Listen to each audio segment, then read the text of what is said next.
All right, I'm back. I bought the bracket for my timing cover, and it fits perfect. Have it set to whatever you want. You can actually make that adjustable. And what I did was I had a harmonic balancer on there. I set it up. If you know, the key mark will actually be right about where it's at now. I don't have it sitting on there straight, but with that on the 1 and 6 will be top dead center. One's on compression, one's on the other stroke.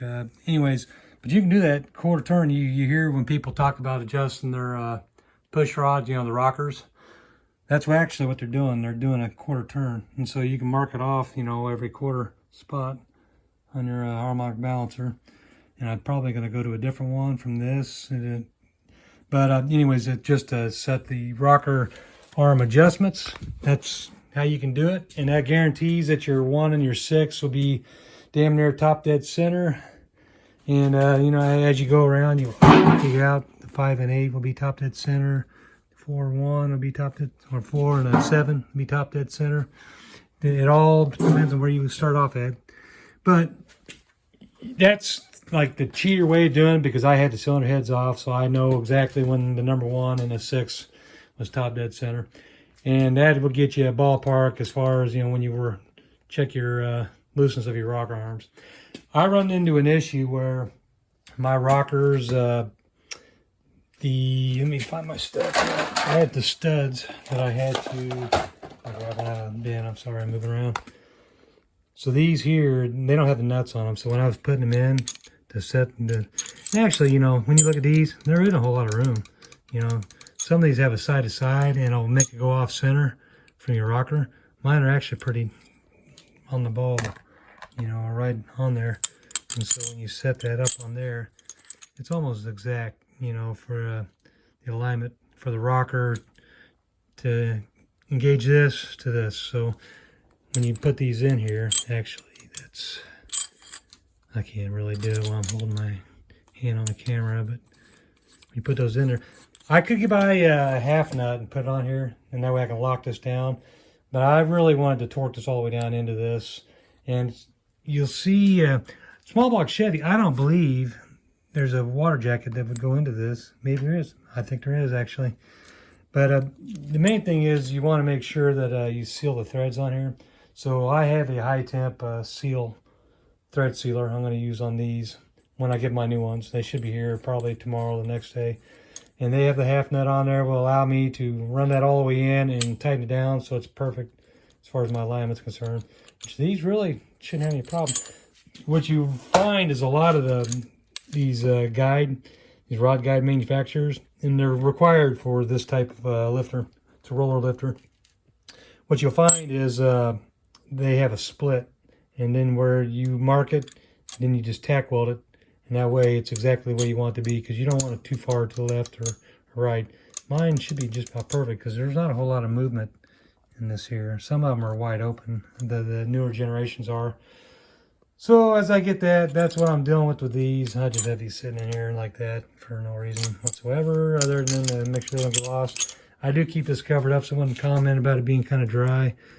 What I don't like is when you put too much oil and stuff on here, you'll start getting dust and speckles, and then you can't really blow them off. Where when you lubricate it quite a bit, then stuff gathers. But then I just wipe it out. That's all I do. And so I went with Howard's Cams springs. These are heavier duty, and that's why I had to go to a larger rocker stud, was because of the heavier pressures required for this and with the rollers, and to keep it from slapping, bouncing. And that's why they do that.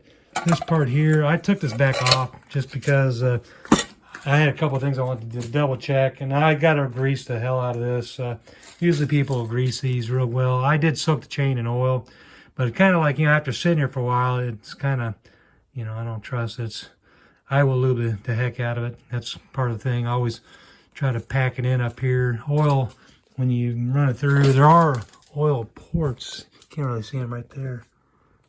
I've seen some people will poke a little hole in these, and I've seen where you can get like a little copper capillary line and put it on there just itty bitty and just kind of put it bend it so it's above, and that way it's always dripping oil on this. I mean, that depends on how extravagant you want to get. I would never do that on something like this. This is just a daily driver. This is my step van vehicle, and I mean, it's not meant to be high performance. I just didn't want to go to flat tappet lifters. That's the only reason I went to the roller style, because I didn't want to deal with a possible break-in failure. Once I put this in, I don't want to have to pull this thing out again.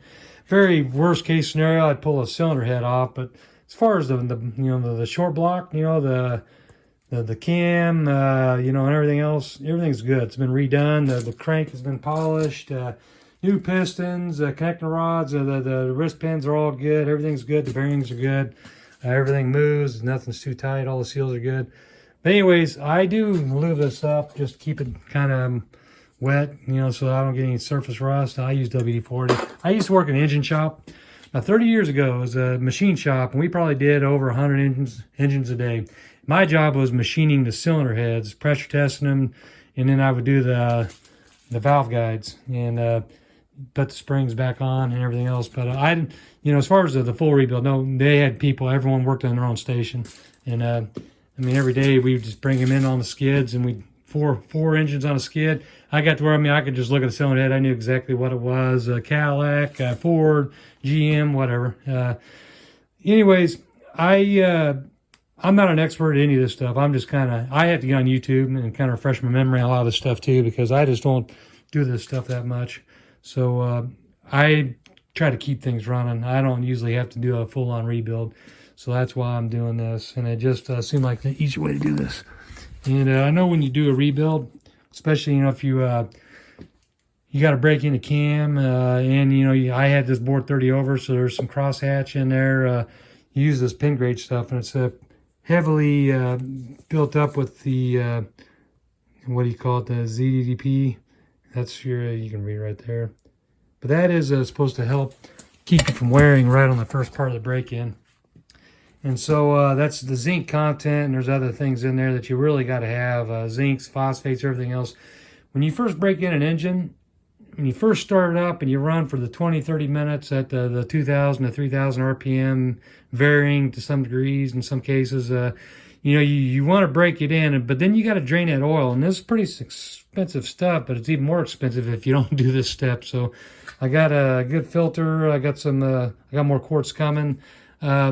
I'm going to pour everything, once I get the pan on there, I'm going to pour everything in there, and then I'll swap out the engine. And the other thing is, I got to do the preload on these, and that's part of why I want to know the top and center of the cylinders, because your preload is super important. At no point do you want it to not have a little bit of preload.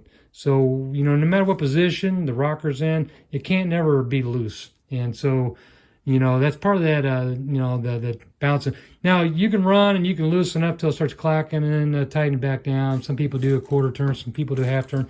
Usually for preload, when I drive the nut down on the rocker, I'm going to go on ahead. I'm going to probably, once I get down to where it's perfectly on there, then I will go ahead and rotate it half turn. I'm just going to do half turn. That's usually right about ballpark where they'll wind up. Some people do quarter turn and then they'll adjust it. That's the hot lash setting, and this is a cold lash. I'm probably going to just do half, and then because it's in a step van where I'm at, sometimes when you run these valve covers off, they spray oil, and I do have a set of valve covers. I'm going to probably just tack weld.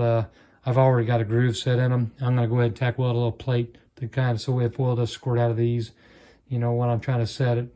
But hopefully I don't have to set them much. I'll find out. I also have a vacuum gauge I'm going to hook up, and that'll kind of tell you a lot of stuff too. If it's bouncing around, then you got something in your valving's not hitting right.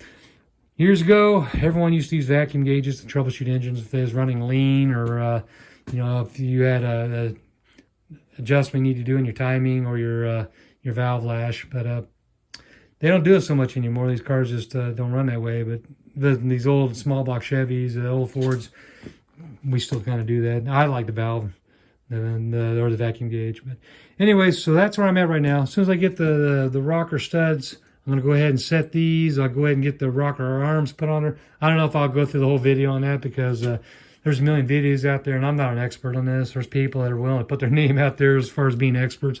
I'm not an expert. I'm just feeling my way through.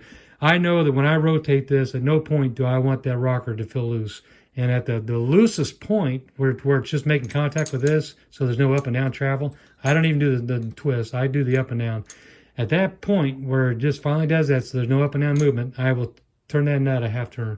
So that's how I'm going to do it. I'm going to do all the way through. I already got my harmonic balancer set. So, you know, with the timing mark on this here set at 0, that will be the 1 and 6 will be a top dead center. When I rotate it next, it'll be the 5 and 8. When I rotate it again, it'll be 4 and 7. When I rotate it again, it'll be the 2, 3. Those pistons will be at the top dead center at those marks. And so that's the easy way to set it. So no matter what, wherever you're at in a harmonic balancer, you know, you can keep turning it. But if you don't really kind of stay close to the mark, in my opinion, then you may always be off on the top dead center. And so at some point, you may have a spot. So, I mean, you could always just kind of rotate it by hand, have someone, you know, hold it and just kind of clack it for you. But this is the easiest way to do it to me. Just top dead center. I know where everything's top dead center on the harmonic balancer when I rotate it, in conjunction with the mark on my timing plate, and it'll be perfect. So, all right, well, I'll talk to you all later. Thanks for watching. Bye-bye.